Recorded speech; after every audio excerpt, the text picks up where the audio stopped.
About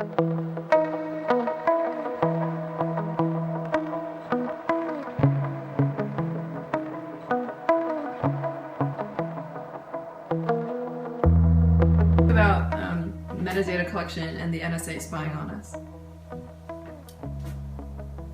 I think that if you're afraid of government tyranny, the NSA should be probably in the middle of the list of the first places where you start looking for government tyranny. I find it really offensive that they can see my Facebook profile. Holy shit, they can see your Facebook profile? Yeah. Why? It's terrifying. I thought it's a free country. Yeah, well. As we live in a world that is increasingly run by information, it is not surprising that it has become the main currency with which society transacts in. In the decades since the Industrial Revolution, we have undergone a similar information revolution brought about by technology and the advent of the internet. The first computers will occupy the entire floor of a building, with individual processing units the size of a refrigerator and data being stored in large spools of tape. Yet change, while slow at first, will come quickly at a pace that will astound even the most optimistic of predictions. The growing role that technology becomes a part of our lives is key to understanding the impact that the collection of metadata has on our collective right to privacy. Consider the lives of a typical individual living in a hyperconnected world linked by always-on mobile devices, supplemented by constant connectivity, and you're presented with a situation where an individual is sending the equivalent of hundreds of thousands of telegraphs a minute. So we arrive back on the internet, with which we access using a growing number of devices, including but not limited to mobile smartphones, tablets, and personal computers. More than ever, we use the internet as a channel to send virtually almost everything. Your text messages, voice calls, emails, and share files can be broken down into tiny, bite-sized packets. These packets are transmitted along pipes that are shared with the world, interspersed and mixed together in a big jumble. Anyone determined to snoop on your web-related activities only need tap into these pipes and look for network traffic that is tied to you. A determined individual sitting at a computer terminal in any location in the world with access to an internet connection can track your web-related habits.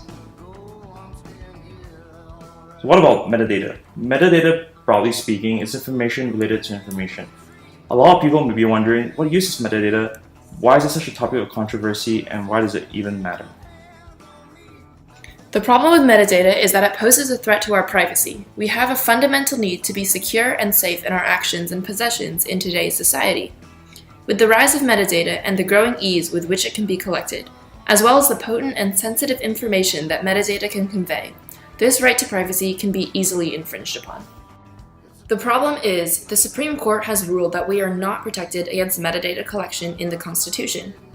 The Constitution protects us from searches, they argued in the 1967 case Katz v. US, only when there is a reasonable expectation of privacy. According to the court, metadata collection does not fall under this reasonable expectation of privacy, as meta information, such as what numbers you call, is information that you are giving away regardless. However, what the court does not take into account is that metadata does not stop at meta information. Metadata can be used to collect all kinds of sensitive and personal information, and the Constitution, unfortunately, allows this. Not only does the Constitution not protect our privacy, but we also have no adequate statutory policies in place to secure our rights against metadata collection.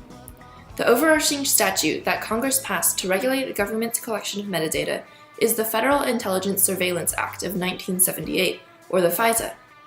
Originally intended to check the power of the NSA and other information-gathering government agencies, the FISA has evolved to provide few checks on the NSA due to the security scare of 9/11, and has unfortunately not been very effective. One of the main reasons for the FISA's lack of protection is the FISA court. Because they deal with sensitive information, the courts operate behind closed doors, leading to many accusations of bias. And there is definitely cause for suspicion. The courts have granted almost 100% of warrants, with 33,949 requests granted and only 11 denied in the history of the courts that the NSA and the FBI have asked for, meaning that there are virtually no checks on the government's collection of metadata. Furthermore, after the 9/11 terrorist attacks in 2001, the Patriot Act modified the FISA in favor of national security and, unfortunately, in transgression of our right to privacy. First, the Patriot Act made legal roaming surveillance, or the ability to track a person wherever he goes. Also, the Patriot Act allows the use of national security letters, which are strong orders demanding information that must be granted without any checks or judicial review. Clearly, there are hardly any limits on metadata collection. To show how privacy of metadata affects you, let's look at a Word document.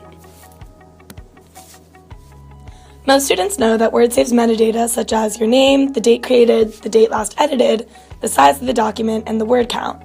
But what most people don't know is that it also saves the name of your computer, the network you used, and the previous document authors' names too, along with hidden text, comments, document revisions, and copies of the old versions of the document. This is what allows your document to be restored when Word crashes. But what are the implications? That's something that professionals have started to worry about. Lawyers, for example, have already dealt with the issue of hidden metadata when emailing Word documents, worried about how the use of metadata may accidentally result in breaking the confidentiality of their clients.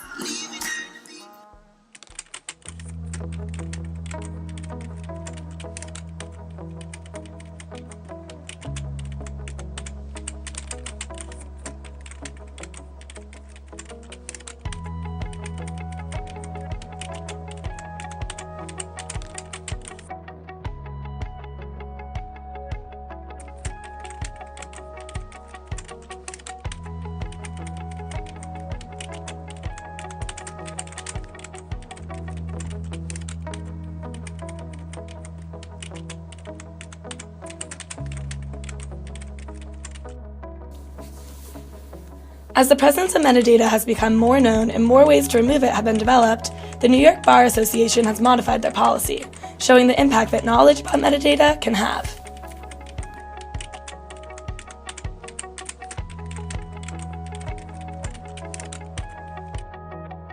And that's just in a simple Word document with relatively little metadata. The story is significantly more complicated in technologies like social media that save infinitely more information about private aspects of our lives, and because it's not content data, this information is not protected by privacy policies in America. Metadata needs to increase its transparency about what data is being collected and how to remove it in order to better protect the privacy of our information. Even with the policies in place today, we need more clarity and more knowledge to better protect ourselves. As it gets us from everywhere in the ocean, you'll find. I think it's been really incredible experience having to learn and really uncover the depth that metadata affects. The surveillance of it affects how we deal with our privacy on a day-to-day basis. And I never did expect that the level of intrusion would be so high and its impact to be that big. And so I really hope that greater awareness is spread and we learn more so